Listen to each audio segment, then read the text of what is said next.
Okay, now exam has come. 10 days to go, 20 marks to score. कहाँ पे? CDS GK exam में 20 marks to score. Why? Because this is the sectional cut off. ये sectional cut off है. English में people score 50, 60, 70 marks. Maths में भी at least sectional cut off clear हो जाता है. But there are lot many students जो कि ये प्रॉब्लम फाइंड आउट करते हैं एटलीस्ट 20 मार्क्स स्कोर करने में जनरल नॉलेज के पेपर में. But do not worry, I will be telling you what to study, what not to study. आज मैं अपना जॉब प्रोफाइल आपको बता देती हूँ कि मैं आपको क्या बताऊँगी.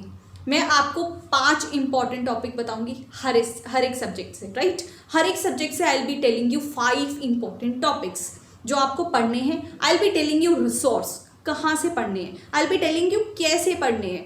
ठीक है, मैं ये सब सजेस्ट कर दूंगी आपको. But what you have to do is, अब आप अपनी बैक स्ट्रेट करोगे, अपनी नोटबुक तैयार करोगे, उसमें नोट डाउन करोगे कि आपको क्या करना है. आपको 3R प्रिंसिपल यहाँ पे फॉलो करोगे. What is that 3R principal जो मैं आपको सजेस्ट कर रही हूँ? You have to read, you have to revise, you have to repeat. Again एक और बार with me, you have to read, revise and repeat. ठीक है, मैं सब आपको दे रही हूँ with resources, with important topics. You just have to go through it. Right? Okay, without wasting any single minute here, let's get back to what we are aiming subject wise. Number 1, सबसे important topic when it comes to GK क्या है? It is science, right? Science में that to physics के सबसे ज़्यादा questions आते हैं.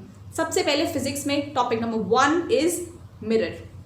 Image form type के questions आते हैं. अब कैसे क्वेश्चन आप कहाँ से पढ़ोगे, that I will be telling you. Topic number 2 in physics is what? It is lens. Lens से कैसे क्वेश्चन आते हैं? Diverging lens and converging lens. जो कैलकुलेशन पार्ट वाले क्वेश्चन आते हैं वो क्या आते हैं? वो होते हैं पावर ऑफ लेंस से. ठीक है, अब आपको ये पर्टिकुलर क्वेश्चंस कहाँ से मिलेंगे? I have made this available free of cost. मैंने ये फ्री ऑफ कॉस्ट अवेलेबल करा रखा है. कहाँ पे? अब आपको क्या, देखो बहुत स्पेसिफिक टर्म्स में यहाँ पे बात कर रही हूँ, बहुत सिंपल टर्म्स में. You just have to download defence mania app. हम आपको डायरेक्टली बैचेस में इंक्लूड कर देंगे. We have got that feature now. हम आपको फ्री ऑफ कॉस्ट बैच में इंक्लूड कर देंगे जहाँ पे आपको वीडियोस और स्टडी मटेरियल को चेकआउट करना है. I have already provided 300 questions. 300 question आप फिजिक्स के सॉल्व करो और आपको कुछ करने की जरूरत नहीं है. You will get fair idea in 10 days में आपको फिजिक्स कैसे कंप्लीट करना है. ठीक है, we are done with what? Mirror. We are done with what? Lens. Now third important topic from physics is laws of motion. Laws of motion में क्या पढ़ोगे आप? एक डेफिनेशन पढ़ोगे प्लस अब उसकी एप्लीकेशन पार्ट को स्टडी करोगे. राइट, एप्लीकेशन पार्ट को आप स्टडी करोगे यहाँ पे. जैसे एक क्वेश्चन आया था प्रीवियस ईयर पेपर्स में कि हम बोट से जंप मार रहे हैं बैंक की तरफ, तो बोट पीछे जा रही है. This is because of which law of motion. ठीक है, इस टाइप के क्वेश्चन आप वो क्वेश्चन बैंक को स्टडी करोगे, you will get a good idea कि क्वेश्चन कैसे पूछे जाते हैं. तो आपको उसमें वो चेकआउट करना है. Next important topic is sound waves and light waves. इससे कैसे क्वेश्चन आते हैं? साउंड वेव ट्रैवल करता है वैक्यूम से या नहीं? स्टेटमेंट बेस्ड क्वेश्चन ऐसे आएंगे. लाइट में क्या पढ़ोगे? वेव्स पढ़ोगे. एक्स रेज को, गामा रेज को, उनकी फ्रीक्वेंसी, उनके वेवलेंथ, उसके अकॉर्डिंग क्वेश्चंस आते हैं. ठीक है, लाइट से एक उसका ट्रांसवर्स नेचर होता है, एक उसका लॉन्गिट्यूडल नेचर होता है. ऐसे क्वेश्चंस आते हैं. बस इस टॉपिक को आप पढ़ लोगे ना तो that is more than enough यहाँ पे. Next important topic is refraction of light. Refraction में डेंसिटी कब बढ़ती है, कब घटती है, डेविएशन कैसा होता है लाइट का, that you need to remember, that you need to study. एक बार ब्रश अप कर लो. आई एम प्रेटी श्योर आप एग्जाम में अच्छा करोगे. Done with physics. Now second important topic when it comes to science is chemistry. Chemistry से आप क्या पढ़ोगे? बहुत छोटे छोटे टॉपिक्स हैं जो केमिस्ट्री से आपको पढ़ने हैं. नंबर 1 इज केमिकल नेम्स पढ़ने हैं और उसकी एप्लीकेशन पार्ट पढ़नी है. पिछली बार एक बहुत सिंपल सा क्वेश्चन आया था कि महात्मा गांधी जी ने जो दांडी मार्च किया था उस पर कौन से केमिकल का यूज हुआ था. साइंटिफिक लग रहा है बट हमें पता है क्या कि वो सॉल्ट सत्याग्रह था. और सॉल्ट का केमिकल नेम क्या है? Sodium chloride. That is NaCl. आपको ये तो नाम आ सकता है। सेकेंड फॉर्मेशन आपका क्वेश्चन कैसे बन सकता है कि उसका केमिकल स्ट्रक्चर, जैसे NaCl मैंने बताया वैसे आ सकता है, बस उसको याद करना है, उसके एप्लीकेशन पार्ट को याद करना है, ठीक है। That is it. Number 2 is what? PVT। PVT क्या है? Pressure, volume, temperature. इन तीनों में क्या रिलेशन है? प्रेशर बढ़ेगा तो टेम्परेचर पे क्या असर होगा, टेम्परेचर बढ़ेगा तो वॉल्यूम पे क्या असर होगा। That is the core thing you need to know. इसके लॉज है, उसको गो थ्रू करो।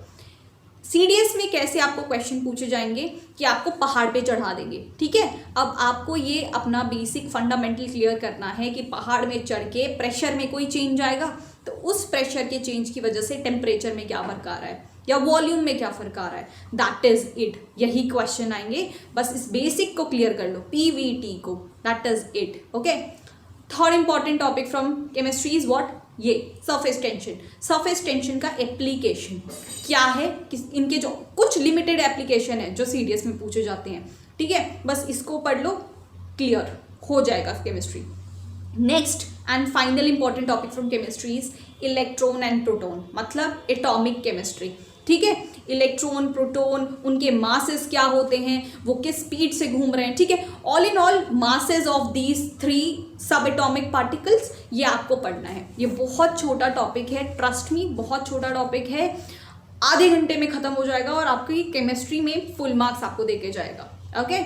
ऑल राइट, अब बारी है बायोलॉजी की। बायोलॉजी जिनका सब्जेक्ट नहीं होता ना, उनको बहुत तकलीफ होती है इसमें, बट मेरे पास उनके लिए भी सॉल्यूशन है। पूछो कैसे? देखो, बायोलॉजी ऐसा सब्जेक्ट है जो कि क्वेश्चंस आते हैं CDS में, उसमें हमारा बस कॉन्सेप्ट क्लियर होना चाहिए। फटाफट से टॉपिक बताती हूँ, फिर मैं बताती हूँ कि what I mean. First is diseases. Human diseases के क्वेश्चंस आते हैं कि उसके कॉजिंग ऑर्गेनिज्म कौन से हैं, वायरस से कौन कौन सी डिसीजेस होती हैं, बैक्टीरिया से कौन कौन सी डिसीजेस होती हैं। ह्यूमन डिसीजेस का क्वेश्चन आ गया, हो गया ये 30 मिनट्स में, मोर देन 30 मिनट्स में आपका रिवीजन भी हो जाएगा, ठीक है, रिवीजन भी हो जाएगा। सेकेंड इंपॉर्टेंट टॉपिक जिससे मैक्सिमम क्वेश्चंस आएंगे बायोलॉजी से, ये ह्यूमन फिजियोलॉजी। ह्यूमन फिजियोलॉजी से क्या? ये एक्सक्रीटरी सिस्टम, ये respiratory system, circulatory system and nervous system, ये सिस्टम आएंगे। अब what is the exact actual problem with biology is कि ये फिजियोलॉजी है ना, थोड़ी सी बड़ी है, बट आपको करना क्या है, बस आपको कॉन्सेप्ट पता होनी चाहिए, आपको बस उसकी स्टोरी लाइन पता होनी चाहिए। CDS की ये खास बात है कि आपको अगर कॉन्सेप्ट पता होगा तो एग्जाम में सिर्फ एप्लीकेशन पार्ट आता है। एप्लीकेशन पार्ट आप आराम से सॉल्व कर पाओगे, भले आपको चीज़ें याद ना हो। You need to revise concept. और इसके लिए रिसोर्स मैं आपको बता दूं, हमारी साइंस फैकल्टी ने इन डिफेंस मेनिया कोर्सेज बहुत कंसाइज वे में ये स्टोरी लाइन की तरह पूरा पढ़ाया है। तो व्हाट आई रेकमेंड इज आप एक बार फुल देख लो, 30 मिनट्स या 45 मिनट्स की ईच वीडियो होगी, उसको एक बार देख लो, that will help you a lot. और बायोलॉजी के क्वेश्चंस को सॉल्व कर लो। बायोलॉजी के क्वेश्चंस आपको अगेन कहाँ मिलेंगे? डिफेंस मीडिया के बैचेस में, आपको बस डाउनलोड करना है। दीज वीडियोस जो हैं वो अवेलेबल होंगे डिफेंस मीडिया के कोर्सेस में। अच्छा, अब आप कोर्स क्यों लोगे जब 10 ही दिन बाकी बचे हैं CDS के लिए? That question will of course come in your mind. क्यों? क्योंकि ये जो मैंने इंपॉर्टेंट टॉपिक्स बताए ना सारे, नॉट ओनली साइंस बट अभी पॉलिटी के बारे में बताऊंगी, ज्योग्राफी के बारे में बताऊंगी, वो सब आप एक बार गो थ्रू करके रिवाइज कर सकते हो। नेक्स्ट, उससे आपका CDS 1 2021 क्लियर हो जाएगा। ये एग्जाम क्लियर हुआ, अब नेक्स्ट का क्या करोगे? यू नेवर नो SSB में क्या होने वाला है। You have to prepare for next exam is well. इस कोर्सेज की वैलिडिटी CDS 2 2021 भी है, तो आप बिना कुछ इन्वेस्टमेंट किए, बिना कुछ पेमेंट किए अपना CDS 2 2021 एग्जाम भी क्लियर करोगे। That is the benefit which defence media is giving. और अभी हमारी फर्स्ट एनिवर्सरी है तो we are giving the huge discounts, तो आप चेकआउट कर सकते हो। Okay, next important topic from biology portion is cells. Cells से क्वेश्चन आते हैं कि सेल के कंपोनेंट्स जो भी होते हैं, गोल्गी एपार्टस हो गया, है ना, लाइजोसोम्स हो गया, राइबोसोम्स हो गया, that is important part. Cell theory is important part जो आप गो थ्रू करोगे। Next subject is my personal favourite, मुझे बहुत ज़्यादा पसंद है क्योंकि इससे बहुत सारे क्वेश्चंस आते हैं। ठीक है, इससे बहुत सारे क्वेश्चंस आते हैं। कौन सा? यू कैन गेस अगर आप हमारे कंटिन्यूस फॉलोअर रहे हो, दैट इज पॉलिटी। ठीक है, पॉलिटी से कुछ चीज़ें आप इस 10 दिन में हम पढ़ेंगे, बहुत रिस्की है but yes it will prove worth. Number 1, amendments, जो भी रिसेंट अमेंडमेंट्स हैं, जो भी आइकॉनिक, इम्पॉर्टेंट, हिस्टोरिक अमेंडमेंट्स हैं, उसको आप रीड आउट करोगे, गो थ्रू करोगे क्या क्या अमेंडमेंट्स हैं। नंबर 2 इज आप सारे पोर्टफोलियोज से गो थ्रू करोगे। सारे पोर्टफोलियोज मतलब क्या, प्रेसिडेंट हो गया, प्राइम मिनिस्टर हो गया, CAG हो गया, अटॉर्नी जनरल्स हो गए, जजेस हो गए, इन सबको आप गो थ्रू करोगे। उनका टेन्योर कब खत्म होता है, एज लिमिट क्या होती है, उनके रोल क्या होते हैं, कौन से आर्टिकल एसोसिएटेड है। मैंने ये क्रैश कोर्स में एज वेल एज इसके क्वेश्चंस के वीडियोस अवेलेबल करा रखे हैं इन बैचेस फ्री ऑफ कॉस्ट, जो कि आप डिफेंस मैनिया ऐप को डाउनलोड करके कर सकते हो, ठीक है। That is free of cost, I have made available. Next important thing from the polity is constitutional and non constitutional bodies. उससे है ना एक स्टेटमेंट हर बार आता है कि ये स्टैट्यूटरी बॉडी है या कॉन्स्टिट्यूशनल बॉडी है, तो एक बार उस लिस्ट को देख लेना कौन सी कॉन्स्टिट्यूशनल है, कौन सी नॉन कॉन्स्टिट्यूशनल है। Okay, this is for polity. Now comes history. I know history सुन के आपको थोड़ा सा ऐसा लग रहा होगा कि how to study history. Trust me, ये मेरा पर्सनल एक्सपीरियंस है, प्लस जिन फ्रेंड्स ने मेरा CDS का एग्ज़ाम क्लियर किया है, स्पेशली जो मुझे SSBs में फ्रेंड्स मिले हैं, क्योंकि they all have cleared CDS and come to SSBs, उन सब ने बोला है कि they have found problems with history का सिलेबस बहुत वास्ट है और समझ नहीं आता कि क्वेश्चन कहाँ से पूछे जा रहे हैं। तो what to do with history, simple है, आप एक टाइमलाइन पढ़ लो हिस्ट्री की बहुत क्विकली। हमारी हिस्ट्री एजुकेटर ने एक वीडियो बनाई है ऑन यूट्यूब, आप चाहे उसको सर्च करके करना चाहो तो कर सकते हो, बट बैचेस में मैंने एट वन प्लेस, क्योंकि आई डोंट वांट कि आपका एक मिनट भी यहाँ पे वेस्ट हो, बहुत प्रेशियस है, एक मिनट है आपका, तो you have to go through it. Batches में सारे PDF, सारे इंपॉर्टेंट वीडियोज़ जो मैंने मैंशन किए हैं मैंने अवेलेबल करा दिए हैं, आपको क्विकली वो देखना है। मैम ने 1 घंटे में पूरी हिस्ट्री की timeline starting from ancient to modern history, ठीक है, सब कुछ पढ़ाया है। 1 घंटे के वीडियो देख लो, आउट ऑफ 10 आप 4 to 5 क्वेश्चंस उसमें आंसर कर पाओगे। एंड आई थिंक हिस्ट्री में 1 घंटा इन्वेस्ट करना और 4 to 5 क्वेश्चंस सही आंसर करना इज़ अ गुड डील। आप ये डील साइन कर सकते हो, ठीक है, I have approve that deal, right. अब नेक्स्ट सब्जेक्ट कौन सा है, next subject is geography.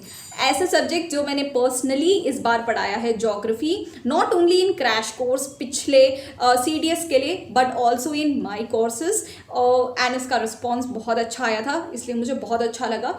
Geography is now my favourite subject. Geography में आप क्या पढ़ोगे, अभी के लिए 10 दिन के लिए आप सिर्फ इंडियन ज्योग्राफी पढ़ोगे। इंडियन ज्योग्राफी में क्या पढ़ोगे, रिवर्स पढ़ोगे, राइट। रिवर्स की ओरिजिन, उनकी ट्रिब्यूटरीज, कौन कौन से स्टेट से पास होती है, दैट्स इट। आप पासेस पढ़ोगे, कौन कौन से पासेस कहाँ कहाँ लाई करते हैं। फिर आप पढ़ोगे क्या, ये लैंड फॉर्म्स।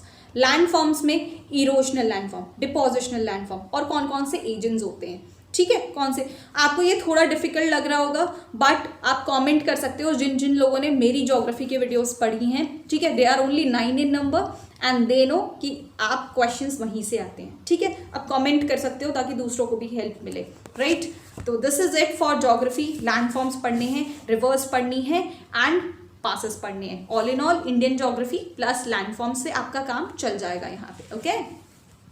अब हमारा स्टैटिक जीके से लास्ट टॉपिक बचा है। लास्ट टॉपिक क्या है, इकोनॉमिक्स। इकोनॉमिक्स को हम इग्नोर नहीं कर सकते। नंबर 1, मेरी रीजनिंग एबिलिटी बहुत अच्छी है, मैं आपको हर चीज़ का रीज़न दूंगी, ठीक है। नंबर 1 इज इसकी इंपॉर्टेंस ग्रेजुअली बढ़ती जा रही है। पहले इकोनॉमिक्स से सिर्फ 2 क्वेश्चन 3 क्वेश्चन देखने को मिलते थे, बट लास्ट ईयर से इसका ट्रेंड बढ़ता जा रहा है। अब प्रीवियस ईयर क्वेश्चन देखोगे ना, there are at least 10 questions from economics, तो हम इसको बिल्कुल इग्नोर नहीं कर सकते अब, है ना। और नंबर 2 इज इस पेंडेमिक की वजह से, इस कोरोना वायरस की वजह से इकोनॉमिक्स वाज इन न्यूज़। बहुत ज़्यादा इकोनॉमिक्स का डिस्कशन हो रहा था, क्योंकि पूरी वर्ल्ड इकोनॉमी थ्रैश हो गई थी, ठीक है, पूरी वर्ल्ड इकोनॉमी थ्रैश हो गई थी, तो इसको पढ़ना भी बहुत इंपॉर्टेंट है। टॉपिक नंबर 1 क्या है, क्विकली देखो, कर्व्स पढ़ोगे आप, जो भी फिलिप्स कर्व है, जे कर्व है, देर आर 6 to 7 कर्व्स जो कि इकोनॉमिक्स में इंपॉर्टेंट होते हैं, उनके रिलेशंस पढ़ लो, ठीक है, उनके रिलेशंस पढ़ लो। अगेन ये वीडियो मैंने फ्री ऑफ कॉस्ट बैच में अवेलेबल करा रखी है, you can visit and see that video. आप क्विकली कवर हो जाएगा, that is 15 to 20 minutes only, आपका कर्व्स कवर हो जाएगा। Number 2 is market system. Market system से हर बार क्वेश्चंस आते हैं। मार्केट सिस्टम में क्या क्या पढ़ोगे, एग्जाम्पल देती हूँ मैं आपको। मोनोपॉली क्या होता है, ओलिगोपॉली क्या होता है, प्लास्टिक इन इलास्टिक मार्केट क्या होता है, इन सबको पढ़ोगे, इसमें क्या बेनिफिट्स होते हैं, क्या लॉसेस होते हैं, ट्रस्ट मी ज़्यादा टाइम नहीं लगेगा, you will quickly go through it. Next important topic is GDP, repo rate, इन सब के बारे में पढ़ोगे। इस बार पढ़ना इंपॉर्टेंट है क्योंकि न्यूज़ में ये सारे टर्म्स बहुत ज़्यादा आ रहे थे। तो इकोनॉमिक्स के टर्म्स थोड़े कॉम्प्लेक्स होते हैं, थोड़े से हार्ड होते हैं, बट इसकी पीडीएफ जो भी इंपॉर्टेंट टर्म्स हैं इकोनॉमिक्स के, वो भी मैंने बैचेस में study material free of cost जो आप देखोगे वो मैंने अवेलेबल करा रखा है, उसको आप ज़रूर से पढ़ लेना, उससे क्वेश्चन आ सकते हैं। जीडीपी क्या होता है, रेपो रेट क्या होता है, रिवर्स रेपो रेट क्या होता है, जीएनपी, ये सब क्या, ये आरबीआई क्या है, तो दैट इज़ वेरी इंपॉर्टेंट। वो पीडीएफ को एक बार आप रीड आउट कर लोगे, economics will be taken care of. Last but not the least, now core of CDS GK, जो दिल कहा जाता है ना सीडीएस के जीके पेपर का, जीएस पेपर का, क्या है, current affairs. All in all maximum portion is current affairs. उसके लिए क्या करोगे, बहुत सिंपल है, I have already made playlist, मेरे करंट अफेयर्स चल ही रहे हैं, मैं यूट्यूब पे पढ़ा रही हूँ, आपको बस वो देखना है, ठीक है। अगर उसमें भी आपको कैटेगराइजेशन चाहिए तो वीडियो वापस से मैंने इंपोर्ट करके रख दिए हैं बैचेस में आप चाहे तो मंथली, आप चाहे तो कॉन्सेप्ट वाइज मतलब क्या इंपॉर्टेंट होता है, ये मंथली MCQs भी करा रखे हैं, defence, sports, awards and honours, ये जो इंपॉर्टेंट टॉपिक्स है ना वो मैंने ऑलरेडी करा चुके हैं, वो आपको वीडियो देखनी है। तो कंक्लूजन में आपको क्या समझ में आ रहा है, डिफेंस मीना ऐप आपको डाउनलोड करना है, जहाँ पे आपको एक प्लेस पे सब कुछ मिल जाएगा, ठीक है। तो this is all for CDS GK। I wish on behalf of whole defence media family very very best of luck. हमारे सीडीएस मॉक्स भी चल रहे हैं ऑन यूट्यूब, आप उनको गो थ्रू कर सकते हो। We will meet again about how to attempt paper, ठीक है। ये 10 दिन है, 10 दिन में मैंने आपको बता दिए 5 इंपॉर्टेंट टॉपिक, इससे आपके 20 मार्क्स स्कोर हो गए। 10 दिन आप पढ़ लो, एग्जाम के 1-2 दिन पहले I will tell you how to attempt paper अच्छे से, वेरी कॉन्फिडेंटली, क्योंकि तब आपके पास नॉलेज हो जाएगा सारा। सिर्फ आएगा मेंटल पोर्शन, नॉलेज पोर्शन आप 10 दिन में क्लियर कर लोगे अपना, फिर आएगा ओनली एंड ओनली साइकोलॉजिकल